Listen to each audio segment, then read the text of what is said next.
আপনারা যারা কমেন্ট করতেছেন যে কার কারো যে বাচ্চা মারা গেছে, কাকুলির যে বাচ্চা মারা যাওয়ার যে ভিডিওতে ওইখানে যারা কমেন্ট করছেন, সেই কমেন্টগুলা কাকুলি চেক দিচ্ছে আর মানে আফসোস করতেছে যে কত মানুষের বাচ্চা কাচ্চা মারা গেছে। মানে লেখছে অনেক কষ্ট লাগে যখন মনে হয় 10টা মাস পেটে রাখলাম, কতটা কষ্ট করে দুনিয়াতে আনলাম, অসুস্থভাবে হওয়ার আধা ঘন্টা পর মারা গেল আমার 2টা বাচ্চা। 2টা বাচ্চা মারা গেছে? মানে এই কথাটা শোনার পর যে কত ভয় করতেছে, মানে আমার তো মরছে ওটা আলাদা, কিন্তু আমার সতীনের পেটে বাচ্চা রয়েছে, আমার যে কতটা ভয় লাগতেছে। কারণ ও একটা কথা মনে করেন যে আমার কথা শুনে না। আচ্ছা তোমার নয় ভয় করতেছে, ওর তো ভয় লাগে না, তোমার? ঠান্ডা পানি ভয় লাগবে। তুমি যে ইচ্ছা মতো ঠান্ডা পানি খাও ফ্রিজের, তোমার তো আগে ভয় লাগার কথা। দেখছো কত মানুষ কমেন্ট করতেছে বাচ্চা নিয়ে। ঠান্ডা পানি বেশি বেশি খাই, 7 আপ খাই, স্পিড খায়।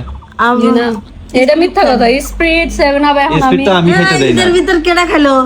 ঈদের ভিতরে একটু আমি খাইছি। একটু জানি না খাইবা কে? একটু ঈদের 20 একটু খাইলো 20, বেশি খাইলো 20। আচ্ছা ওই যে আপুদের বাসায় গেছিলাম, প্রবাসী আপুদের বাসায়, হ্যাঁ, অন্য তো ওদিকে কেডা খাইছিল? এই মিছা কথা বলবে। মনে নাই। ওই তো দেখছো, খায়াও মনে নাই, আর আমরা না খায়াও তো মনে রাখছি। আমি খাইনি। দেখছো কত মানুষের বাচ্চা কাচ্চা মারা গেছে। তে কাকুলি সারাদিন খালি এই কমেন্টগুলো পড়ে, আপনারা যে কমেন্ট করেন এগুলো শুধু পড়ে। মনটা কয় ও পাবনা লিয়ে যান আমার না সদরে কি লেগে ভর্তি জানি, করে। আমি একটা কথা কই, না কর ঠিক না, আমি কইতাম না। আচ্ছা কর দরকার নেই, থাক। আর তুমি কমেন্ট নিয়ে না থেকে তুমি একটু আমাদের রান্না বান্না করে খাও। আজকে রাইতে মন চাচ্ছে না আমার। কালকে কিন্তু আমি রান্না করে খাইছি, আজকে আমার রান্না করতে করো না। দেখছো, তাহলে আজকে একটা কাজ করি, সবাই রোজা রাখি। রোজা রাখো।